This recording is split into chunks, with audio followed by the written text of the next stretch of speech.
La ilaha illallah is the one and only. Muhammadun Rasulullah is a Nuqt,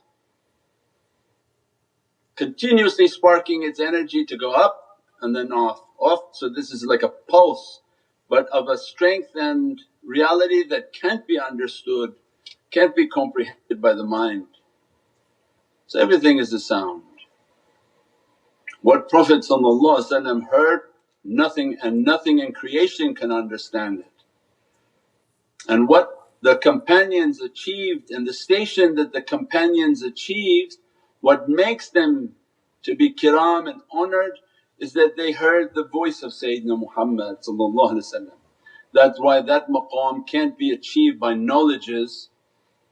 That's a maqam in which their soul dressed by it, blessed by it, and that would give them their nobility. So then Allah must have created their souls with such a high level as a transformer within their reality to actually hear Prophet and then to believe, and once they believe they receive the full capacity of the charge. So everything is based on sound, and that's why we know the science of it. Everything manifesting then has a light, that light has a sound and a vibration. So before people are just thinking people are manifesting, then the science of atoms and quantum came and said, no, actually all these have atoms. These atoms are actually lights and these lights are actually sounds. There's a vibration making this light becoming an atom, these atoms moving. So everything links from the form and its end result is sound. That means then if you change and alter the sound, you can alter the form.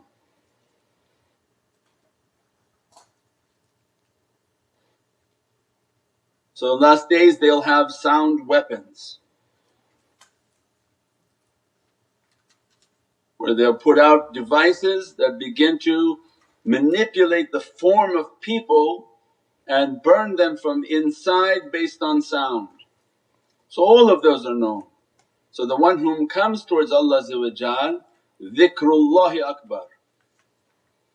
Why? Because the dhikr of Allah is not from this world. You're actually taking sounds from paradise beyond paradises. It's not even imaginable in paradises, from realms that can't be understood. As soon as you make dhikr and salawat, imagine then the energy and the transformation within the soul, and then the soul becomes luminous and powerful and begins to alter the physicality. And most of what Allah has granted as a gift to the soul, He's not released it to the physicality because He doesn't trust us, right? So your father has $1 billion but he only gave you 10. So somebody else has to come as a shaykh and keep telling you, don't worry, your daddy's very rich, you're gonna get it one day, don't worry. Said, no, you got $10, I didn't get anything. But Allah said, no, what you've been given is you're rich. That's why we described the graph. The world is saying you're nothing and the guy who owns Twitter is everything.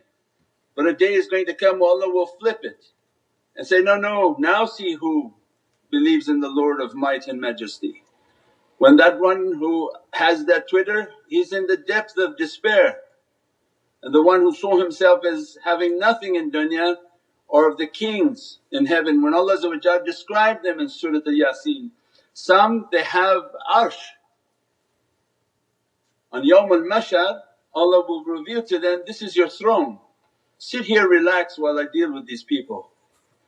Then Allah describes some of them have kursi, some of them have couches that they sit on couches reclining, and others their station they have at least a chair. For what? So it means these are the immensity of Allah going to give to this creation, and that they've been put into their accounts because the ahl al-dhikr and ahl al-muhabbat, and they praise upon Allah and love Sayyidina Muhammad.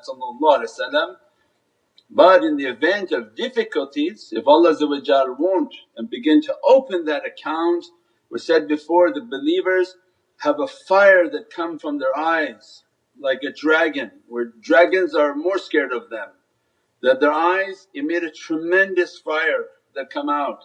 Anything look into their face will be burned except for believers whom will reach a state of ecstasy just by the nazar of those eyes. Means that Allah is great, and what Allah has bestowed upon the soul and the reality of dhikr. But He knows, He says, why give that to you now? If I give that to you now, as soon as you walk out shaitan is going to fool you, take you to be his servant and be using all of your abilities on his kingdom. And that's what we talked about in other talks, that's all he knows. He knows he has no power. His power is the influencing of those whom are very powerful. وَلَقَدْ كَرَمْنَا بَنِي آدَمَ, that we have honoured Adam and Eve. They have so much power, shaitan grabs them and manipulates them to take their power, their blessings and put it out onto people to destroy more people.